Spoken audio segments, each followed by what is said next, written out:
Good morning, wonderful, amazing, marvelous women of the Most High God. Good morning, and thank you for joining me again. My name is Judy Ford, and this is Right RIGHT the Vision. I'm so happy to be back with you today. We're gonna talk a little bit about intimacy with others, and I want to give a disclaimer. I don't know every single thing about intimacy. I do know a lot, and even the lot that I know, I can't cover it all in this video. But I would like to say to you that I'm going to give you just a little snippet of what I do know. And we've talked about how the foundation of intimacy begins with intimacy with God.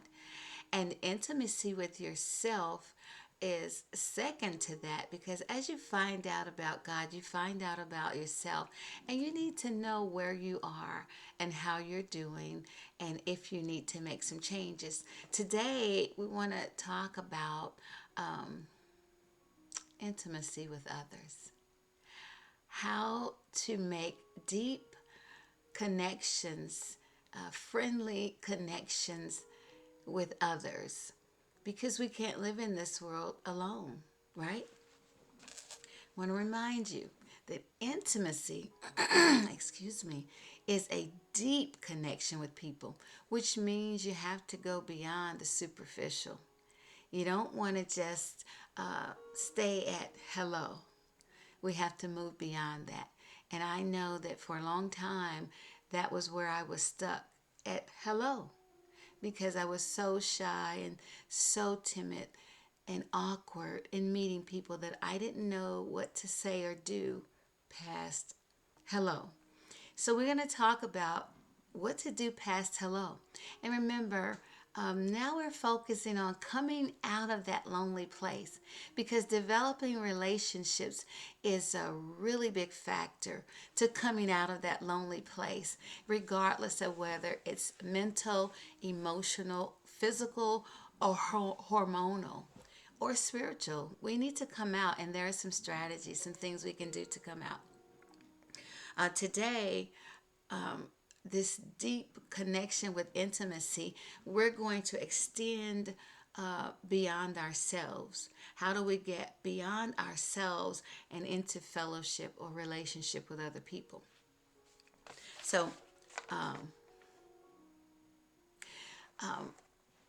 intimacy gets to the hidden person in us. There is a scripture that talks about women not letting it just be braided hair or apparel or gold jewelry to make us beautiful, but it is the hidden man that makes us beautiful. That we should focus on making sure the hidden man is beautiful. And we know that in our society, a lot of times people get caught up in making the exterior beautiful. We get caught up in the outer accoutrements or the outer expression of beauty. And I remember there's this song I was thinking about as I was studying, and the song is Beauty is Only Skin Deep. And I always wondered about that. What does that really mean? Beauty's only skin deep. Well, of course, I took the time to kind of look it up. And, excuse me, what they were saying is, beauty is what's on the outside. But that's not true. Beauty begins from the inside, because I've seen and known people who are, their skin, their features and their skin and their hair is perfect or near perfect, but their attitudes and their disposition is ugly. And so for me, it made the whole person ugly. But we understand that when people act a certain way, they have, negative dispositions or negative attitudes, a lot of times there's hurt or pain behind that. But beauty is not only skin deep. So as I thought about the song, I went and actually pulled up this song called Beauty's Only Skin Deep. And one of the verses that caught my attention, um, it says, and I'm going to read it. You may not be a pretty face, it says, a pretty face you may not possess. But what I like about you is your tenderness. So he said what he liked about her in the song was her tenderness. And the song goes on to say, I'm not concerned with all that you look like on the outside. Not that, he wanted someone that was not attractive, but he wanted someone who was attractive internally and not just externally. And that has been a problem for a lot of young women. When I think about the women that I've spoken with, they're so insecure so often. And when we start to have the discussions about why they're insecure, most of it has to do with their looks. Well, my hair is too short, or I'm too short, or I'm too tall, or I'm too skinny, or I'm too fat, or I'm too dark, or I'm too light. And I understand all that because I've gone through a phase with that also. And at that time, I didn't know that it was important to work on the inside of me so that first I would be comfortable with me, and then it would be okay for me to work on the outer me. And I know some people say fake it until you make it. So you want to put on this whole mask of beauty when the inside is suffering. But I did finally learn that internally, if I'm beautiful to me and at peace with me, then nothing else matters. The way people see me doesn't matter when I am comfortable inside my own skin.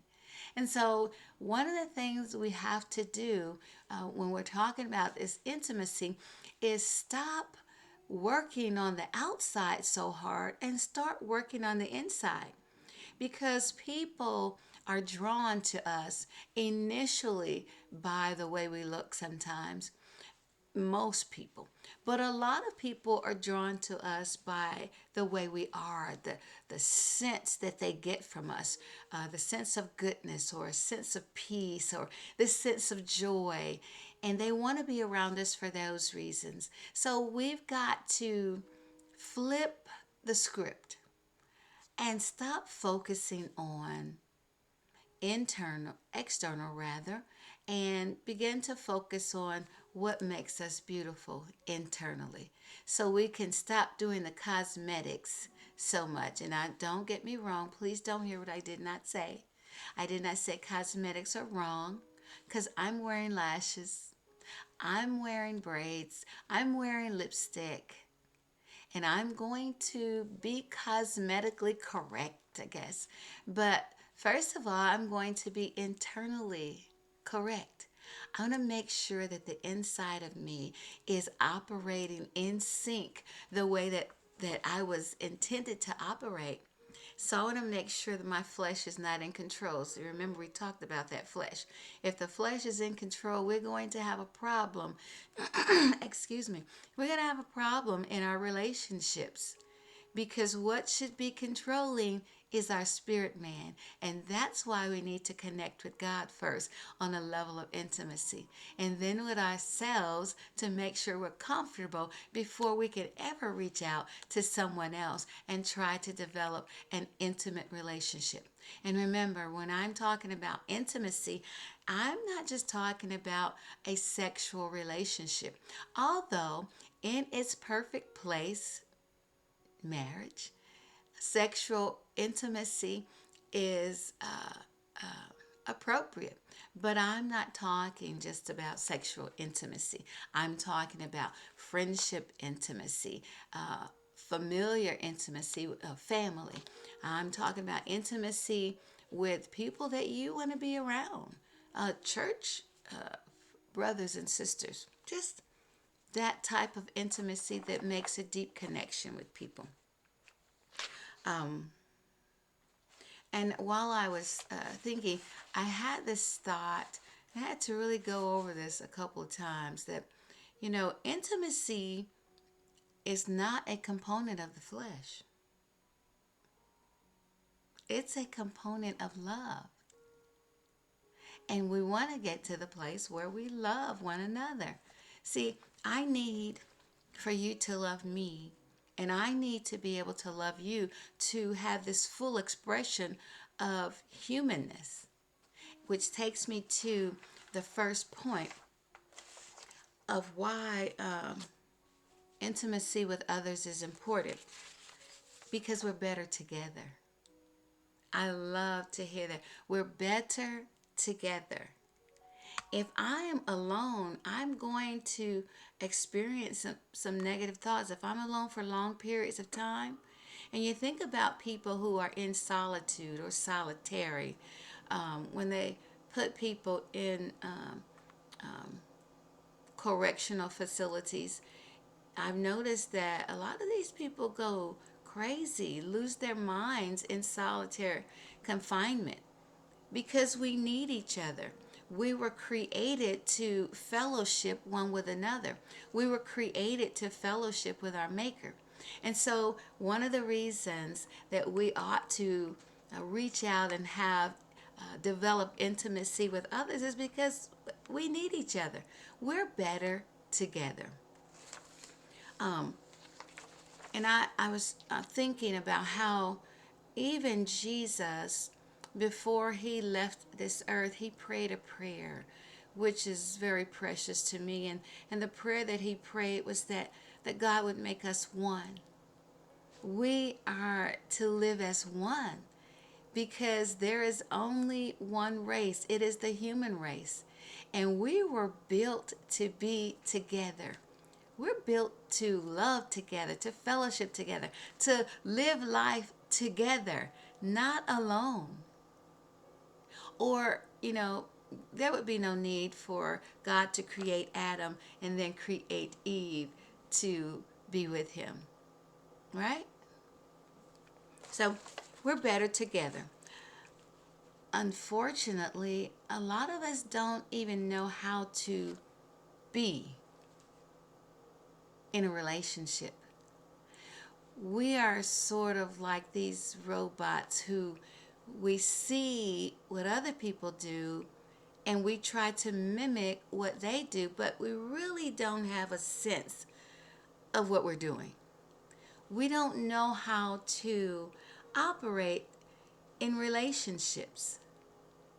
We're just kind of going through the motions and following someone when really there's a way to be in a relationship. And I remember as a young girl, as a teenager, I was taught by God a lesson on being in a relationship as a teenager. And what I learned was that in a relationship, I should not be fighting to have my needs met. I should not be fighting to get everything that I want from this other person. But true relationships would require me to look to see how I could give to the other person. What do I have to offer this other person that enriches his or her life? Relationships are meant to be giving, not focusing on taking. We can receive, so you have to receive. If there's some giving, then we have to learn how to receive. But that's where intimate relationships began, with us learning to be in that relationship as givers, not takers. Right? And on the other end, receivers. So we have to get this whole thing right. We have to be in order to have intimate relationships with others. We're better together. The second thing is we just have this proclivity towards relationships. We want to know people. and we have a desire to be known. See, I like for people to know who I am and that my intentions are good towards them. I thrive on helping people, loving people. And I think that at the end of my life, this is my call, is to encourage, to exhort, to uplift, to empower others. So I want to get to know people. I want them to know that about me. I want them to know that I won't hurt you. There's this beautiful song that makes me cry every time I hear it. And the song is I Need You. And the words that tug at my heart is, I need you. You need me. We're all a part of God's family. I pray for you. You pray for me. I won't harm you with my words. I want people to see that about me, to know that about me, so that I can be who I'm created to be and fulfill this last day's purpose the way I'm intended to. I am 62 years old and I'm determined that the rest of my life will be spent helping others.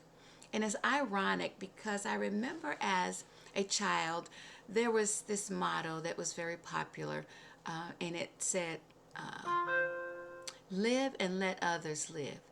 And I thought about that, and I remember I turned it around a little bit. I tweaked it. And I said, my motto is live and help others live. I wanted to do my best to help others to live a lifestyle that was joyous, that was productive, and prosperous. In other words, what we say today, I wanted to help others live their best life. So it's important for us to develop relationships. One, because we're better together. Two, because we have a proclivity towards relationships. There's something in us that just wants to be in relationship with other people. It yearns to be validated by other people and to validate others, right? We want friends. We want friends. And anyone who doesn't want friends is out of order because we were built to have friends. We want to be loved. At the deepest core of who we are, we want to be loved and we want to express love because after all, we come from our Creator and He is love and we are what He is. And someone said it, I want to think it's my pastor that said, the more we find out about who God is, the more we find out about who we are. And I love that. And that's what we want to do. We want to be loved and we want to be known in our truest sense of who we are. Number 3, we make each other better. There's a scripture that says iron sharpens iron, and that sounds ironic. But iron, it takes a piece of iron to sharpen an iron. And so we are better together, and we have a proclivity towards relationships, and we also make each other better. And sometimes we make each other better by telling the truth about some things that might be negative about us. You know, I once had a sister-in-law, and I'm a teacher by nature. And every moment I was trying to teach something. And I didn't realize it at the time. But she said to me one day, she just yelled, she said, right now is not a teachable moment. And I thought, wow. So it was a really mean way to say it, but she taught me a lesson that day. That every moment is not a teachable moment for everyone, even though it might be a teachable moment for me because I'm a teacher. That's my call in life. So I'm always trying to teach, but I've learned to pull back a little bit and help others or allow others to teach me. I appreciate being taught. But then I've had other friends of mine to correct me and tell me things that, I do that I have to be prayerful about so that I don't offend others or make others uncomfortable. So friends make each other better, but sometimes that iron kind of grates on our emotions. Sometimes it hurts, but it's necessary because that's what friends do. So we are better together. We have a desire, a need, a proclivity. I like to say that word if you didn't notice, towards being friends or being in relationships, and we make each other better. When and we make each other better, and which makes the whole society better, right? I'm better when you're better. You're better when I'm better. Your friends are better. And I often say this. Sometimes we have people in our society who have some really deep problems or issues or addictions. And so they may act out of character. Even I may act out of character pertaining to or relating to someone else's perception. But I always say that people do better when they know better.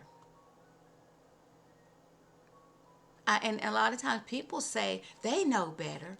Well, because you've heard something said doesn't mean you know better. Because you went through the course doesn't mean you know better. Because we don't know better until it attaches to our knower, our inner being, our heart, our mind, our soul. Before that, we just heard about it. I always think about if people know something, they can explain it. So I often ask my students, I would say, okay, explain it to me. Well, you don't know it yet. Let's try it again. So we want to be in relationships. Why? Because we're better together. Because we have an inner need to be together. Because we make each other better, which makes the world better. Now, how do we create this intimacy? And it's the same way with God and with ourselves as with others. Prayer is essential. I never tried to go out and make friends on my own before I have prayed about it. I always ask God to send me friends. You send the friends, Lord, because I do a horrible job of finding friends. The friends that I find on my own, we don't really click. There's always a schism in the friendship. So I began to ask God years ago, send me friends. Those whom you want me to befriend and those whom you want me to befriend. And He has honored that prayer. He has answered that prayer. But He hasn't honored the one where I've asked Him over and over and over, send me mentors. Or maybe He did answer and I was too blind, I didn't see it. But I pray for friends because I don't want fake friends. I've had some of those before. You've had some of those before. But we want real, genuine friendship because those are the friendships that we are intimate with people. How do we find or create intimacy? We pray for friends and then we're friendly. The Bible says that a man who wants friends must show himself friendly. If we're walking around with sourdough faces, I don't think too many people are going to want to befriend us. If we walk around like we're sad all the time and we don't want people to reach out to us, if we look like we don't want to be bothered, Most people won't. It takes a special person with discernment and a love to reach out to people who look and act lonely. So we want to show ourselves friendly. If we want to have these intimate relationships, we want to do things that make us look approachable. And I've been told many times in my life that I look unapproachable. And yet, they were in my face talking and making friends with me. So I don't understand what it was I was doing. Maybe it's because I have a military background and I carry myself like an officer. That's funny. I just thought about in the military, I had to go to my superior. At that time, I was a captain and he was a major because he was very rude, very mean, just ugly to me all the time, and I couldn't understand why. It didn't matter what I did. He always had negative comments, so I went and I talked to him, and I asked him, what the problem was. I let him know I do respect your authority, your position, but I don't fear it, and I need to ask you what the problem is. And you know what he said to me? He said, "You walk around here like you can do anything." Well, I'm an officer in the United States Army, and I think the contrary would be that I walk around like I could do nothing. So, needless to say, we didn't agree. Didn't have a real good relationship with him because he was on another wave. But we want to have relationships with people by being friendly. He wasn't friendly at all. But we want to be friendly to people. We want to have a disposition that says, I'm approachable. Um, and you can cultivate that if you don't have it. You can work on that. You can pray about that, and you can work on putting a smile on your face. See how easy that was? Or I could look like this. And people ask me, why are you looking like that? So I have to intentionally put a smile on my face to look friendly because I, I can be very contemplative, I guess the word is I want to say. I'm thinking a lot about things. I have a lot of things on my mind a lot of times. And sometimes I can have tunnel vision. I can walk in a room and have something on my mind, like I'm looking at the seat I'm going to, and I could totally not see anybody because sometimes that's the way I operate, and I have to work on that so that I become more friendly. You can spend time with people. Actually, sit down and have a conversation with people. Go up to someone and speak to them. Say hello, how are you? And for shy people, I know that's a stretch because I was very shy and intimidated by people for years.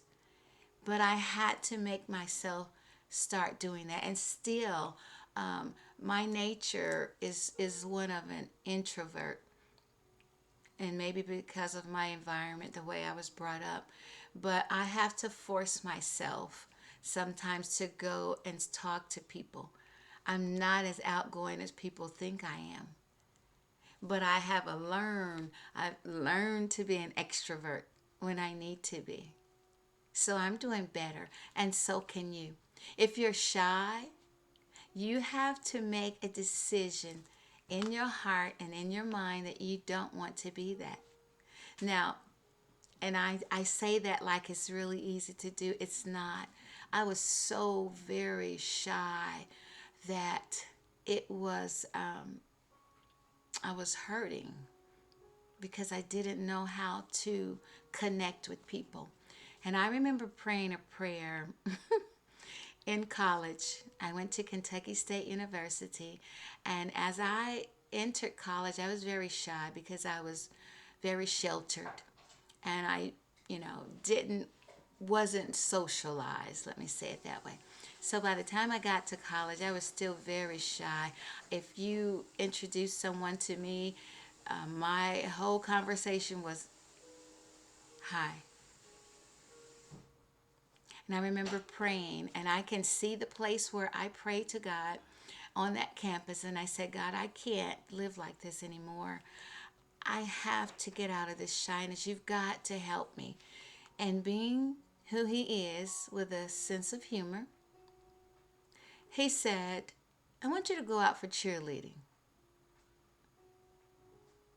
I said, did you just hear me, God? I'm shy to the point of it's hurting me. I don't want to live like this anymore. He said, I want you to try out for the cheerleading team. So I did. And I made the squad. I was shocked, but I made the squad. And that was my beginning of coming out of this whole shyness. That was radical, but it worked for me.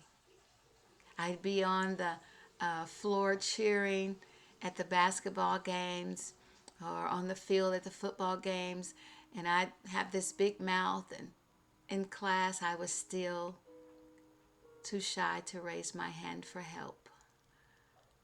And I remember my instructors would look at me in class and have this confused look like, was that you at the basketball game last night? Yes, that was me. But that was my beginning. And you can have a beginning too. Because we want to get to know people. So we want to spend time with people. Sit down and have a conversation with someone that, maybe you're drawn to that person or they're drawn to you because they may make the first move. Spend time. I absolutely love going to lunch or coffee with someone to get to know them, just to have the conversation. And I always pray before I go because I just want God to have His way. I don't want to have a forced conversation. I don't want to have a superficial conversation. I don't do those well. I want to have a real, genuine, authentic conversation with the person whom I'm with. So sometimes I'll just offer lunch, a coffee, and let God have His way. And some amazing relationships have come out of coffee. Believe it or not, coffee. So in order to create intimacy, you want to pray first for friends. You want to show yourself friendly. And then you want to spend time with people. You want to spend time with people. So you want to show your gratitude for the friendship. I don't buy friendships. I don't give because I'm trying to purchase a friendship. I give because I love to give. Number one, it's a gift. I love giving gifts.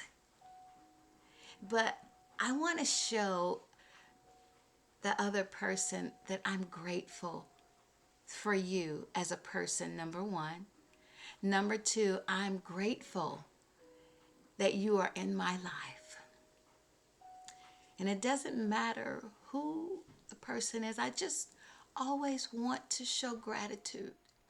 Thank you for being my friend. Thank you for being the wonderful person that you are. Not, if I give you this, you'll be my friend.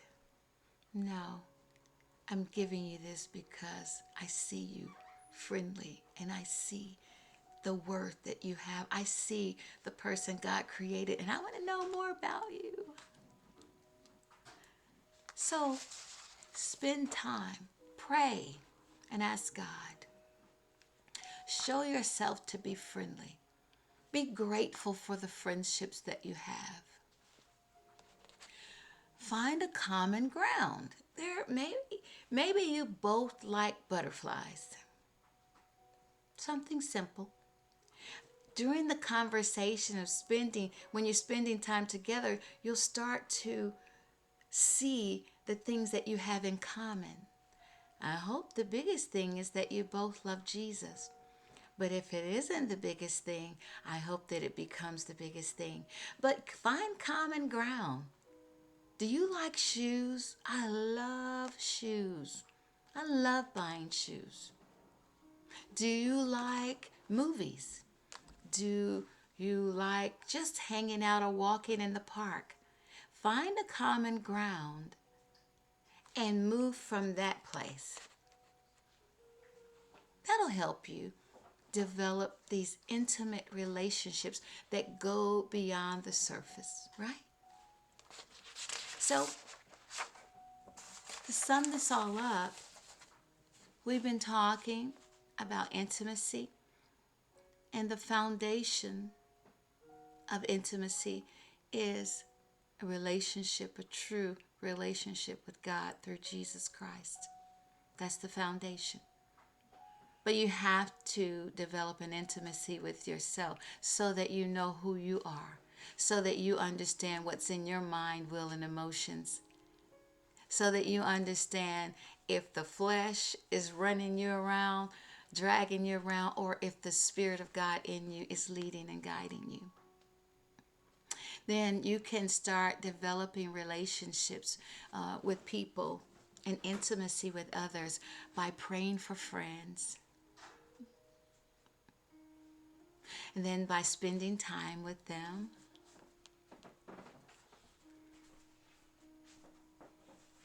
Spending time to get to know them. I got a little distracted. Something just happened, but let me go and read these notes and get back on track. Pray for friends. Be friendly. Express your gratitude for your friends. Find common ground and hang out there. God wants us to be intimate with Him and with others so that life is better and we can come out of these lonely places and spaces. You don't want to be alone. You don't want to be lonely. And developing intimate relationships will help you to have a life fulfilled outside of the lonely and into the amazing. Thank you guys for being with me through this series, and we will begin a new series next week. After the new year. I thank you. I pray that you come out of the lonelies and that you find this amazing, wonderful life and purpose that God has created for you. If you don't know Him, let me introduce you to Him. His name is Jesus, and He is the Son of God. And He came down from the Father so that He could take on the horrible things that we've done against God, the horrible things that we've done in life to take us away from a relationship with our God. He came to reconcile us to the Father, and He wants to have a relationship with you. Would you ask Jesus into your life if you haven't already and start this amazing journey? Would you? Come on out of the darkness and into the light. Ask Jesus into your life. It'll be the greatest life that you can live. Thank you again for coming. Have a great day. I love you. Merry Christmas, everyone. Bye.